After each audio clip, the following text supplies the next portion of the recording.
Hello everyone, welcome back to the channel. This is Sam back in the booth for another voiceover, and this is going to be the quote biggest record show in the South. That is what it's called, and this is a local record show that happens twice a year, one in March and one in August, and it fills out pretty much a basketball court worth of vendors or so. So I was going to kind of give you a quick overview of what the space looks like here. So I'll kind of throw in a picture and a video kind of going through just a quick panorama of what's going on there. And then before I start getting through some flip videos here, I didn't have too much time at this record show this year. I had about an hour and a half to 2 hours or so. So I got a good bit of videos from when I started, and then I kind of needed to kind of lock in and figure out what I wanted to get for myself before I had to leave. So the way I kind of go through record shows is that I kind of make a sweep around once of kind of all the vendors and kind of just kind of remember what is out there and what I potentially could buy. And if anything grabs me right away, I usually buy it then and there, and then we'll kind of move on, and I'll make my final lap around the record show to kind of get the final purchases. So that's kind of what I do with these record shows, and I know I kind of wanted to show some flip videos here, and I'll kind of pause them when necessary, just to kind of explain kind of what I'm looking for, why I flip through things and look at other things. So here's the first flip video, and just some common stuff I'll flip through pretty fast. Typically for Beatles and solo Beatles stuff, I won't really necessarily look for label variations that often, because that is kind of what I can find at a record store pretty much anytime. I'm looking for something that kind of really catches my eye. That's something that's different. And typically, record shows are going to be more retail price anyway, so I don't really want I don't know, like a Abbey Road, red capital label from 1967 for 25 bucks anyway, that kind of thing. So I'm just kind of looking for anything that's kind of catching my eye or something kind of on my want list for my spreadsheets. So the second flip through video had something that kind of caught my eye. It was kind of a Ram mono reissue from 2012. And then just kind of some standard US pressings to follow. I think that was a Magical Mystery Tour on yellow vinyl, which I already had. And some of the flip videos will be a little better able to see because I kind of zoomed out on the next few videos as well. So it's just kind of an alternate shot. Shout out my brother, helped me film, and me looking at some stuff. So this booth vendor was really good. It had a lot of hype stickers, things that were kind of sealed, but unfortunately that made the prices really expensive to where I was just looking through just to kind of see some cool stuff, but not really interested in anything to buy. And they actually had a Ringo signed drum head as well. They wanted like $2,000 for it.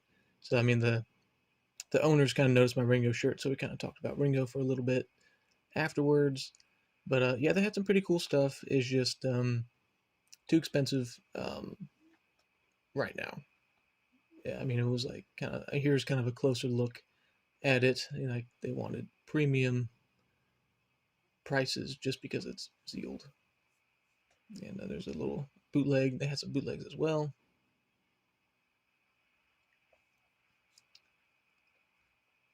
Again, I'm not quite looking for bootlegs right now, but you'll see later on in this for this seller as well that I am tempted, but you'll see why I didn't get it. There's got some more common stuff. This one was a pretty cool Japanese pressing of Whatever Gets You Through the Night, I believe. So I can see there's some hype stickers, still stuff sealed, but a little too pricey.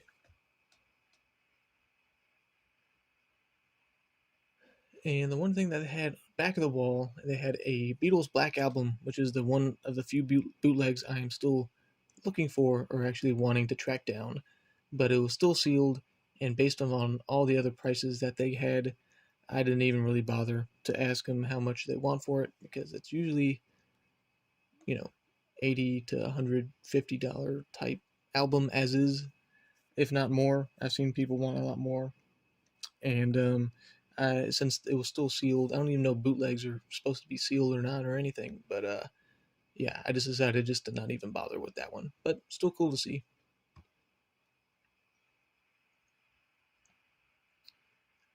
All right, and then this was a kind of a Japanese uh, sector of one of the booths, and had a bunch of white albums kind of out in front. Um, but I'm still tracking down some of the Japanese flag series. You'll see more from that. My Obi guy was there, so we can see if I can find any of the last 4 or 5 that I need. So it's good to see at least some Japanese records out and about in the show. But again, they kind of typically fetch a little high price. And this next seller, I've bought a lot of good stuff from him in the past. He has a good bit of 45s and LPs and pretty fair prices. So there's kind of his back wall stuff. He's got, Beatles 6 export, some Abbey Road on green vinyl, Let It Be on white vinyl, that kind of stuff. I've seen those for like the past couple years, so I'm guessing they're not selling. I could probably get the Beatles export one, but it'll probably be like my only purchase of the day, and I just didn't want to do that for right now. And here's some 45s.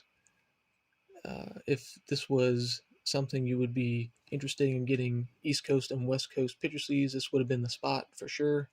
He had a lot of different U.S. sleeves, again with the straight edge East Coast or the thumb tab West Coast. And then I was checking there for the long and winding road, because they didn't really produce too many of the West Coast sleeves, and they're worth a lot of money. So stay tuned and keep your eyes peeled. If you ever see a long and winding road with the thumb tab cut out, get it, because they're super super rare. But there's some U.S. pressings at the end, some reissues, and some Japanese pressings at the end. Going into the solo stuff.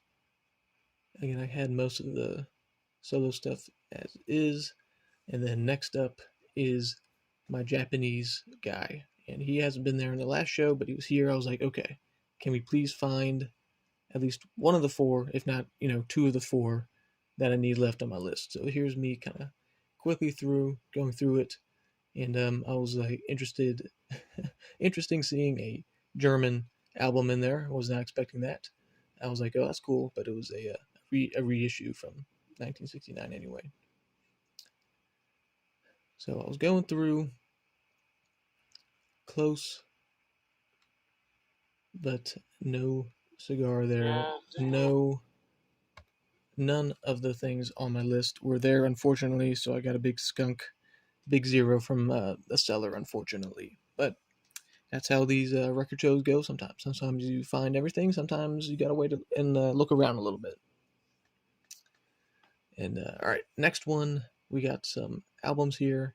And I want to point out the first 2 albums were the Meet the Beatles, and it had no BMI or ASCAP credit, and they were both mono copies.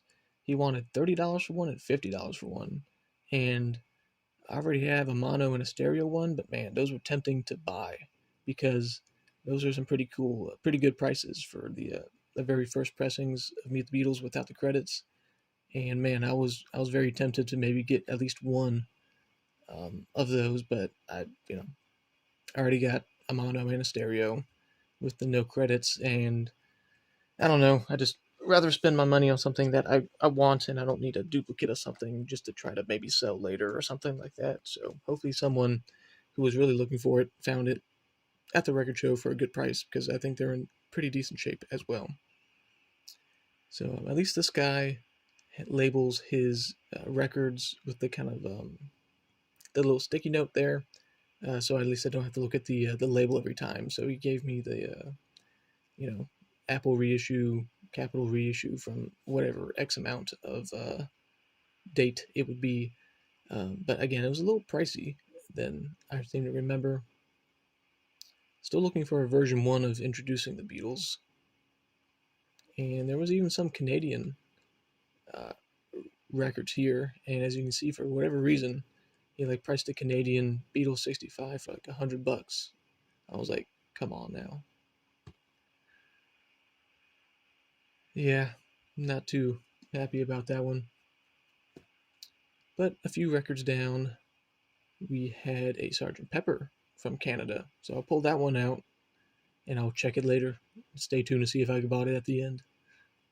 But yeah, all these were pretty pricey, and I wasn't really expecting it from the seller, especially from the first two records being actually decently rare for a good price.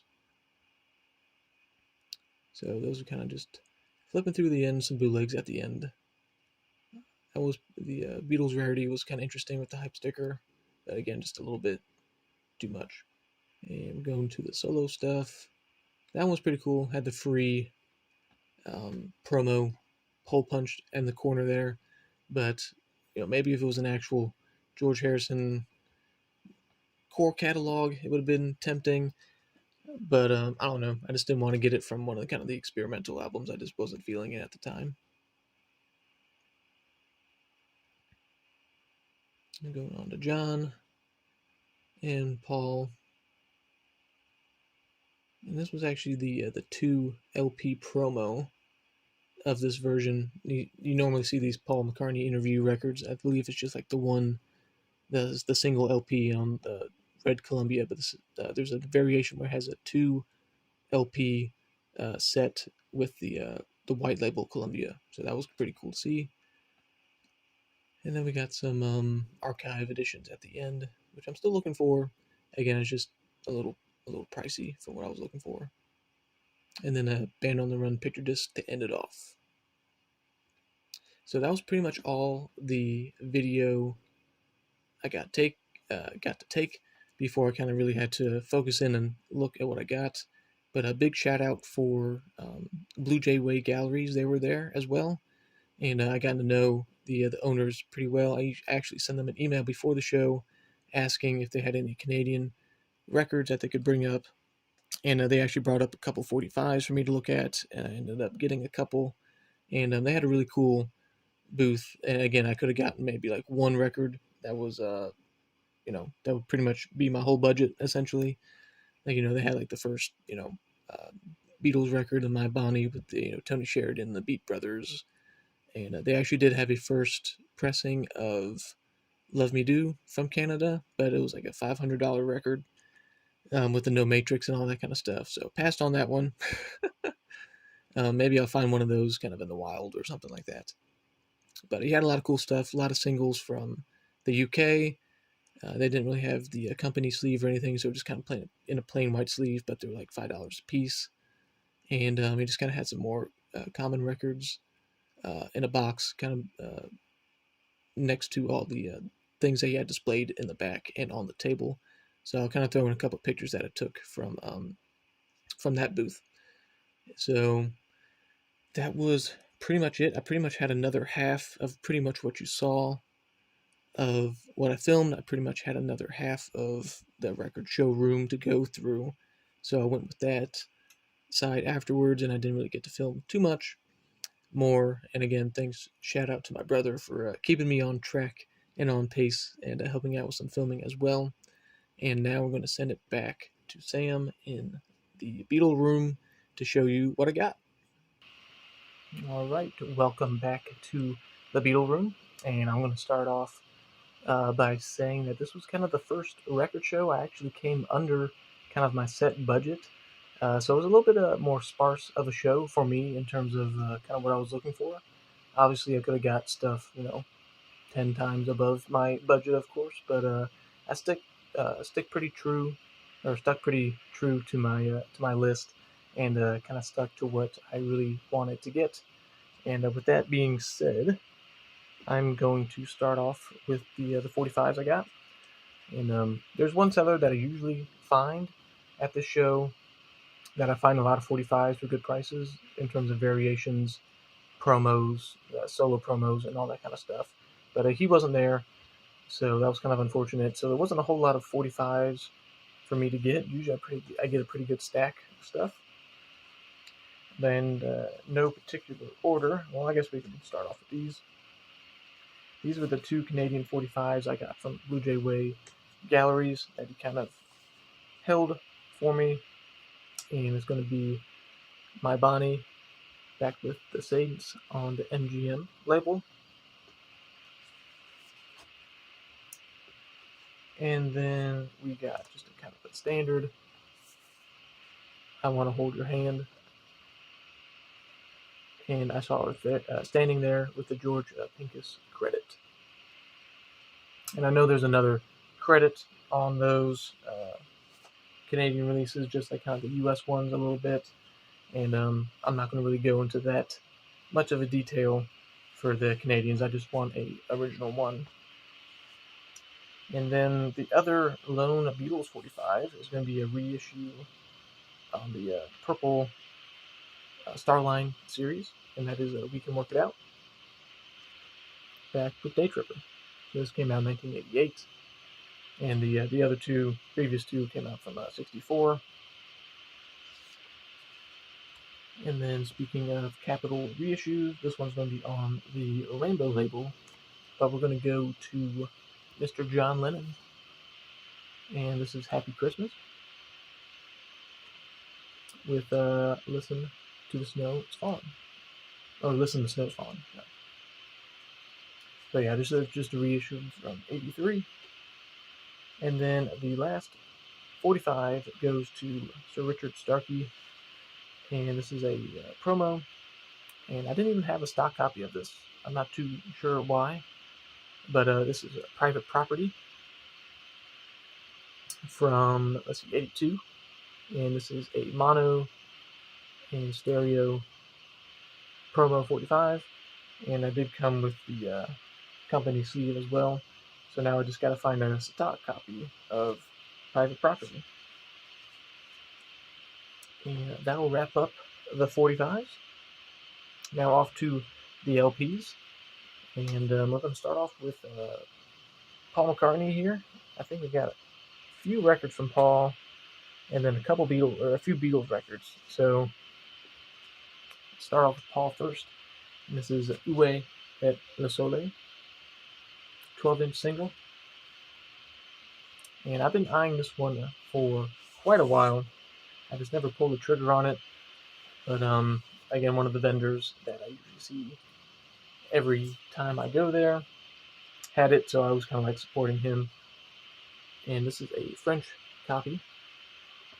US had a copy of this one on the Purple Capitol label, but I probably won't be getting that anytime soon since I just have a French copy instead. I'm not really too worried about getting different country variations for the solo stuff yet, so I'm just going to stick with this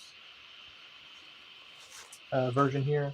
And then the other songs on this is just, I believe, yeah, there's just 3 different versions of the song. You got the standard, the tub dub mix, and then the instrumental, if you were curious about that and you want to listen to this song 3 different times in a row.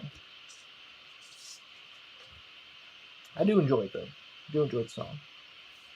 And let's see, this came out in, what is this, '89. And then speaking of that Paul McCartney interview album, I did pick one up, but I didn't pick the one up from that seller. Found it from the Blue Jay Way Galleries. Got it for like $30 cheaper, so I got it for $5. And this is the 2 record set promo on the White Columbia label. And I believe this might have came with some kind of booklet magazine type thing, which didn't come with it, so that didn't really bother me too much. I don't know if it had like a script sheet or anything like that, but here's the other record. So now I don't have to worry about the Paul McCartney interview ever again, the solo or the double album, or the single and double album. Then next up is something I also had an eye on for quite a while, and again, I just never pulled the trigger. But again, some finds were a little bit sparse, and I kind of got it with a few other things to kind of maybe combine the price a little bit. and that would be the Paul McCartney and Wings picture disc of Band on the Run. So there's the back,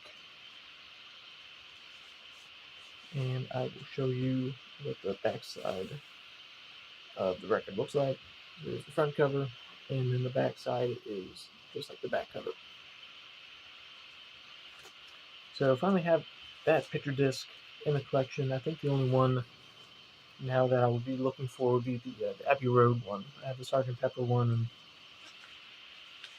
now this one. I'm trying to remember if there's any other picture disc, original ones from the 70s or anything like that. And this last Paul McCartney album, I did mention in the video, or the video shoot of the flipping records and stuff like that.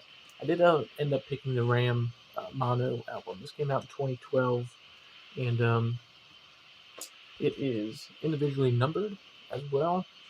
Mine is 14,399. I don't know how many came out. It does come with a little card, because I don't think I'll be getting an original mono RAM anytime soon, because those are thousands of dollars. And look at this very creative inner sleeve, and off-white inner sleeve. Goes well with the album cover. So I'll be interested to compare an original RAM compared to the mono. And if anyone has any information on some differences, please let me know. And now we are off to the last 3 albums, and they're all Beatles, and then that'll do it. All right, let's start off with another Yesterday and Today to add to my collection, which I was happy to find. This seller only had 2 Beatles records, so I decided to check the old label and see if I had it. And luckily, it was a MFD by Capitol Records, the All Right Reserved label. So this one's all the way through the rim. And I did not have a 1975 copy of Yesterday and Today, so I'm glad to have that in the collection, as I do like all the history behind that record and all the songs on it too. I really kind of like the compilation of songs on it, so win-win for me. And I think I'm actually getting pretty close to getting all the variations of Yesterday and Today, so I'll have to keep an eye out on the list there, because we're getting close. Alright, second to last one here. This was actually one of the first records I saw in the record show, and I came back all the way to the very end until I was about to walk out the door. I was like, you know what? I'm going to get this. And it's Magical Mystery Tour on the purple Capitol label from 1978. Winchester pressing. No booklet, it just has a gatefold. But again, I didn't have this particular reissue until now, so that was good. And a kind of big one to knock off the list for the new series, a new goal for this year. I did end up picking that original Canadian Sgt. Pepper. It was just a really nice shape overall. Let's take it out of the sleeve here. I mean, it's just really, really nice. There's the gatefold. Got a little tear, water damage in the corner. That's okay. And there's the old spine. And a nice little bonus as well. Had the Canadian inner sleeve, which is always nice. I don't think these came with any full inner sleeves, but all my Canadian guys out there, please let me know. And here is the record. So there's the label, and here's side 2. And I was doing a little research while I was putting it in. The very first pressing of a Canadian Sgt. Pepper came with song title number 2 with A Little Help from My Friends. The very next kind of reissue, but still came out in 1967, changed it to With a Little Help from My Friends. So that is this copy, the one with A Little Help from My Friends. But again, that is okay with me. I want an original one from Canada, and that is now checked off the list. Maybe if I ever find one out in the wild again with a little help from my friends for a decent price, I might pick it up. But for right now, I'm going to be happy with that copy because it's in pretty tip-top shape. And that is going to do it for this 2026 March record show. And with that being said, I'm actually going to go to another record show, but in California, in about a couple more weeks. So I'm kind of glad I kind of stayed under budget here. I had that in the back of my mind as well. I was like, maybe I can save a little bit up and wait for the record show in Los Angeles. So I believe that's the 20th ish time frame, March 20th. I'm going to San Diego again for another kicking combine. This time it's going to be NFL kicking combine, and we're going to see how I do with that. Maybe I'll get a look for some teams or not. We'll see how many more opportunities I have like that afterwards. So I'm going to enjoy it, have some fun, and kind of show what I can do out there, and also have some good time with some friends looking at and collecting some records. So that'll do it. I hope you enjoyed this kind of style of video again with all the flip videos to the best of my capability, and I'll see you on the next one.